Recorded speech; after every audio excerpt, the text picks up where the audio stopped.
Yeah, there's a really good practice by Sharon Srivatsa called Singularity of Focus. And I really love this. It's about this time when I came across this. It's probably in January, which is what eventually gave me the clarity in March to part ways with my partner and then continued the clarity into May when I really did the rebirth of the company.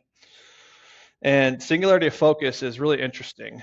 And it's what is your end goal, or what is your big, Jim Collins calls it the big, hairy, audacious goal, or what is that big thing you're aiming for?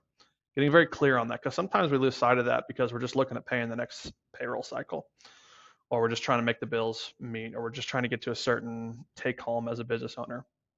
So getting very clear on where you want to go, and that becomes your singularity of focus. Now, what does that mean? That means that you are going to have opportunities, decisions, and circumstances that come your way that you're going to have to make some calls on.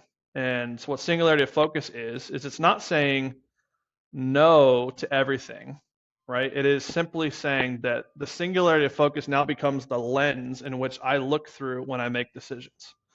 And so the thought process with that goes when I have a decision in front of me, I have to put this lens on. And this lens says, does this decision lend to that singularity of focus or does it not? If it does not, automatic no. If it does, then you have a question. Who's the best person to run with this decision? Is it me? Is it the best use of my time?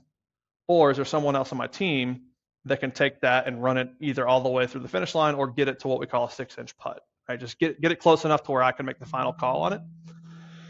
And so developing that singularity of focus, which then becomes your lens for making decisions, is super important. So the first step is, what do you want ultimately?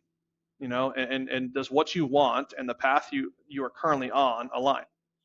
If it doesn't align, well, then you need to choose either a different end goal or you need to choose a different path, but they cannot coexist.